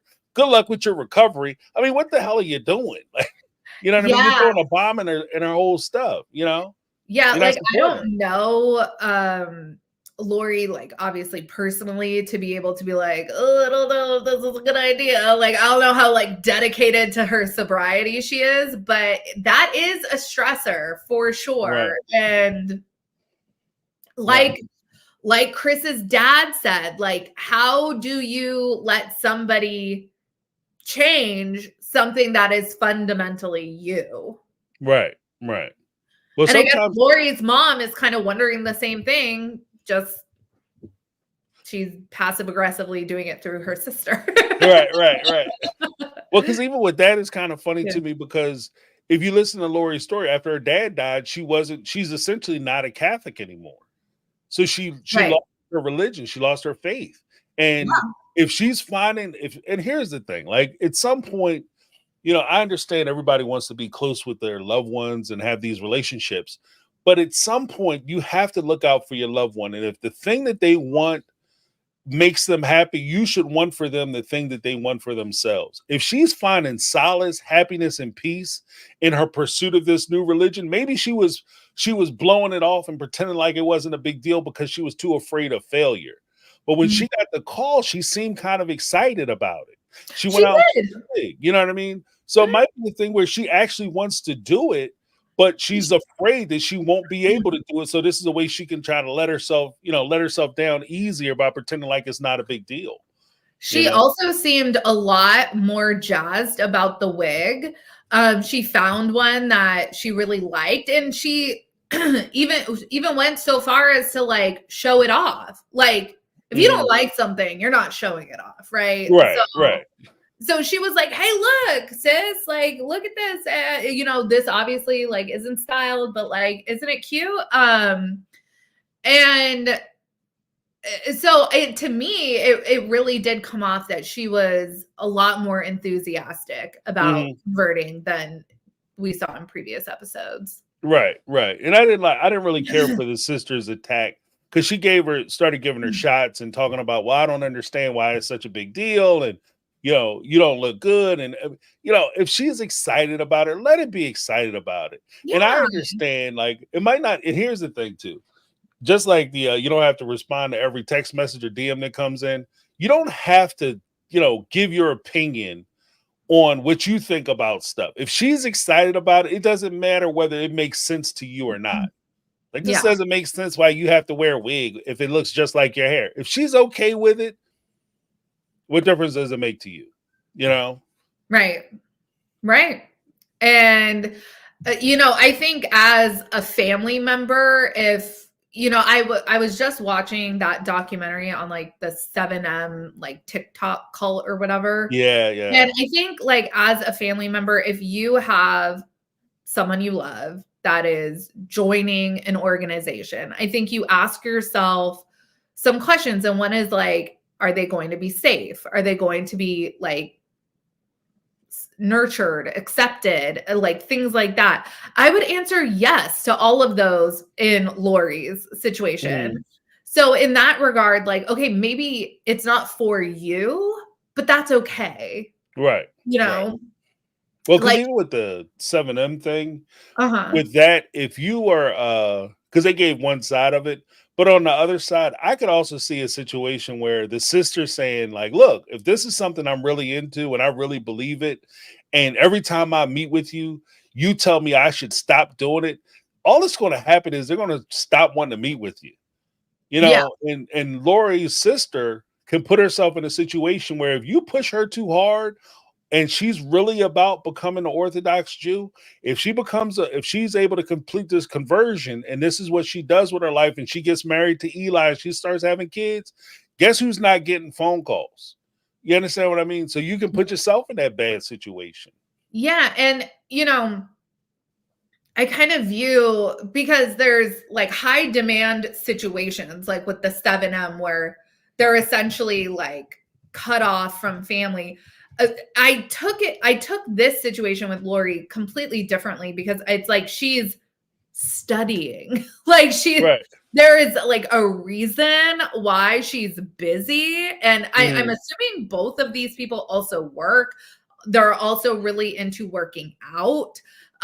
Working out takes time out of your day. So these are busy people. It's not like, oh, give me all your money. Don't talk to your parents. I never heard anybody say that to her. It was just like, hey, you need to learn all these things, so maybe don't go out on Friday or something. Right. Yeah. Well, because then too, at the same time, like I look at the place where she is. So if she's in a situation where she's happy, she's healthy, and she's doing everything she needs to do to stay clean, if she doesn't call you, she wasn't calling you I'm sure she wasn't calling you when she was out there getting messed up either. And if she's doing something positive, let her do that positive thing for herself, and I'll catch up with you on the backdrop. You know what I mean? I'll catch up with you when I catch up with you. Yeah. But you don't have to keep dragging her. Yeah. Well, I can't believe that next week is the finale. I'm kind of bummed. I'm excited, because that means like the week after next is Sister Wives, but I'm like, I'm really invested, especially now that we know shit really hits the fan with Elmer and it sounds like all of them, the whole relationships blew up. Like all the relationships blew up. Actually, like Eli and Lori seem to be the most solid at the moment. I mean, they have their problems, but yeah. Unless she fails that test, in which case, true. It's over. Well, I think also because the lineage passes through the mother, like there's a lot of pressure on her to get her shit together. Yeah, because Eli's mom is absolutely not accepting her if she doesn't pass. She's not messing around. Because her grandkids will be Jewish, like 100%. Like she's not playing around with her. So nope. She is Chris's dad, but the Orthodox Jewish version. Right. So I'm kind of curious to see how it works out. Like I hope that we get a little more closure on some of the bigger issues. And to be honest with you, I just hope that, like, even beyond just the religious conversions and people becoming this and that and other, just being able to find happiness with a partner who you can get along with. Yeah. And finding that harmony within your relationship, as opposed to just trying to create a doppelganger of your faith or belief system or whatever the case may be. Like, it's just, I don't know. For one, I know that this show was like really, some people liked it, some people didn't. Like there's other content creators that I talked to that never really got into it. I don't know. I found this fascinating. I think the conversation surrounding something that's typically something that's not able to be changed, your identity, which religion usually is very much wrapped up in that. I just found it really interesting. Right. Yeah, I do like those kind of conversations, especially like unfortunately, in order to make the show, they have situations where they're in such extreme versions of their faith. Like the Orthodox Jew is like the fundamentalist. Like a fundamentalist Christian. So, right. And then you pair them with like a fundamentalist Muslim. Like it's going to be sparks automatically. These aren't like the sometimes Sunday folks. These are like they're every service, every mass. They're there, front and center. Like what's name said? I had you. Who is it? The one, the black guy with George. Okay, George. Or the Chris's dad. Yeah, Chris's dad. Yeah, he said. George. I think his name's George. Yeah, he said I had you in church Sunday, Monday, Wednesday, Friday. Like these guys are serious. Like that's not these aren't like passing beliefs for them. This is like serious. So of course you're going to have struggles in those relationships because they're about these are hardcore folks in these religions. Yes. Definitely. But you said Sister Wives. Are you looking forward to the season? Do you have high hopes for the season, or? I'm so looking forward to it. I'm concerned because I know obviously we're gonna pick up at the end of season 18. A lot of season 17 and 18 obviously involved Garrison and his relationship with Cody. I don't think that you can just gloss over that. So that's going to be really heartbreaking to go through as just a community. And obviously we're not their family, but we've watched these kids grow up. It's gonna suck. And so I'm not looking forward to that. But I'm also like, Christine had made a post the other day referencing healing out loud. And I feel like we see that with Janelle. I think we see that with Mary. I'm interested in that journey with the OG. Like them, Janelle is moving to North Carolina. She bought land. She wants to like start a farm or whatever. Like, I'm very interested in seeing her do something positive, you know? Right. Well, because I think that there's a point too where they had asked Janelle after everything happened with Big G's, they had asked if she wanted to stop filming. And she said that she wanted to keep filming. She wanted to keep going. And some people may look at that like, oh, it's cold, it's callous, she's about the money or whatever. But I think that I take it more that she was answering a higher calling by saying that there are probably people who are going through similar situations. And I'm going to try to use my family as an example of how we dealt with it and the realities of what it's like to deal with this type of circumstance within the family. The only thing that I genuinely hope, and I think that this will kind of make or break the series, is how TLC handles it. Like, if they sensationalize it, they will destroy the show. Like, hands down, they will destroy the show. Yeah. But if they handle it with dignity and respect for Big G's, as well as Garrison, as well as the family members, then I think that it could be something very positive. What I would almost prefer to see, because obviously I feel like the only option is to head on address it. It's like, it's Cody's relationship with his kids has been a major plot line, for lack of a better word, for the last 2 years.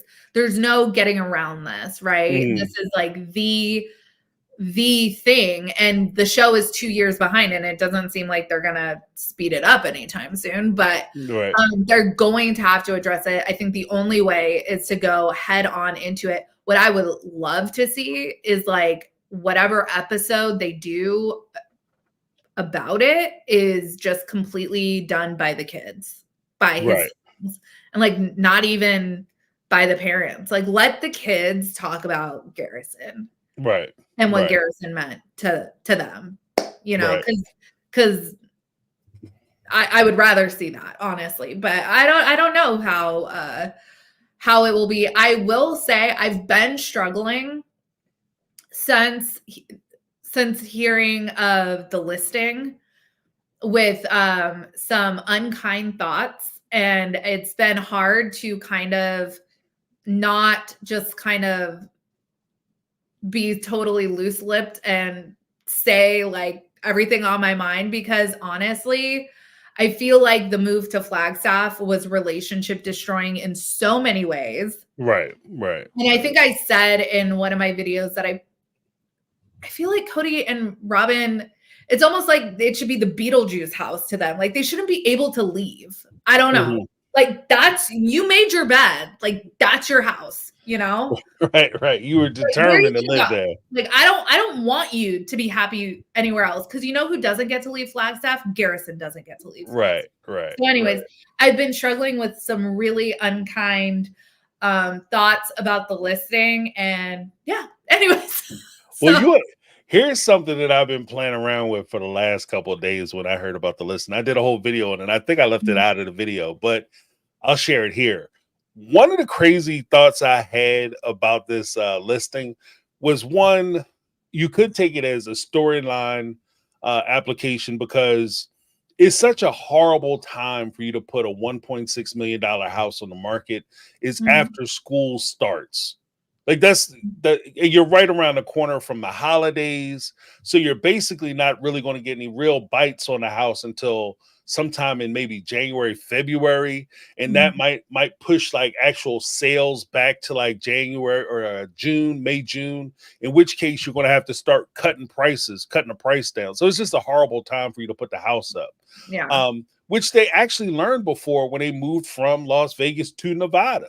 This is a lesson that they already learned. So it's kind of crazy that they're repeating it, but it's the Brown family. So, oh, well. But and it's just like, why? Right. Why now? Are you moving within Flagstaff? Are you downsizing? Is this move so that Mary and Janelle can recoup some of their money? Because if that is the reason, I'm totally cool with the house sale. If they're if Cody just got the itch to move, like you fucking ruined your whole family, dude. Right. Well, I mean, at the same time, it could be to wash the money. Because if they are talking about lawyers and getting, like, you got to wash that money. So you try to layer it out by just making other purchases, making more additional purchases from that money. Because if the house is sitting there, they can put a lien on the house. And they can force that sale. But if you start splitting that money up to different places, you give some to Dayton so he could go buy a house. You give some to Aurora or even Brianna so that they could buy homes. You know, you could still maintain your personal value, but it's starting to create additional problems. But one of the things that struck me too is that one, it could also be a storyline thing because it's kind of weird that all this information just happened to drop 2 weeks before the show starts. Like, you know, convenient. But don't be suspicious. Don't be suspicious. Right, exactly. But one of the things that struck me, and here's a crazy thought. What if they are selling the house because they realize that if you look at where they are right now, Mary and Christine live in Utah. Janelle and a good portion of the kids are moving to North Carolina. She lives there with Kayla. McKelty moved down there. You know, so it's a good portion of kids are down there. What if they're selling a house so that they can buy something in North Carolina so that they can continue filming? Well, I see. I would have been concerned, but like, look at Plathville. I mean, I don't know if you watch Plathville, but like, they're all like half of the families in Florida, half of the families in Georgia. Olivia's in Los Angeles, like, and they're filming all of them. So if the ratings are there, and they're there at the moment, I think that they will follow these people around. Well, but there's a problem though, because with Cody and Robin, they don't like talking about their particular relationship, and they like to shit on the other cast members. So they have to be in close proximity to the other cast members so that it makes sense that they would actually talk about them. Otherwise, you look like a crazy person. You know what I mean? Like you guys broke up how many years ago? If Cody and Robin just quit the show, I feel like the OG3 would spill so much more tea. I don't know. Like, I feel like they would not be as guarded with their thoughts on things. So that would be interesting. I don't know. Well, the next move might be a book. So keep it up. Somebody if this bad boy is. Yeah, give us something. Right. If this bad boy is, they might start dropping books. Yeah. You know? What do you have coming down the pipeline this week, James? Lots of videos coming out. I've been releasing videos daily. So check the page, make sure you subscribe, hit the bell for notification, and you'll be notified when I upload new stuff. What about you? What you got going on? I'll have more videos coming out this week. And yeah, so just stay tuned. And thank you to all of our moderators tonight. I know I saw BCat and Sarcasm. So I was Lizzie off tonight. Oh, she's on vacation. She's out. Good for her. How dare she? Yeah, all my mods are on vacation. Okay. That's why I had the crazy. The Kremlin's got in, James. Right. The one time that I don't have anybody here. I know. I'm like, usually our chat is so chill. I'm not sure our moderators really ever have to like get too crazy. Yeah. Crazy. I hope not anyways, but it's like the one time spam. Right. All right. Oh, someone's asking what's happening with the court channel. Oh, I got the court channel up. That's part of what I'm doing too, is that I have to get my in fairness, I want to get some kind of semblance of a schedule so that I can maintain steady videos on both channels. So I'm getting to that point now where I'll be dropping more videos. I have the one video up, and I'm going to start recording additional videos. So I should be releasing videos on that channel as well daily. So, wow, James. Yeah. Trying to get serious. Yeah. Good on ya. All right. Well, everybody take care and have a wonderful evening. Yep. We will see you guys in the next video. All right. See you next week. Bye.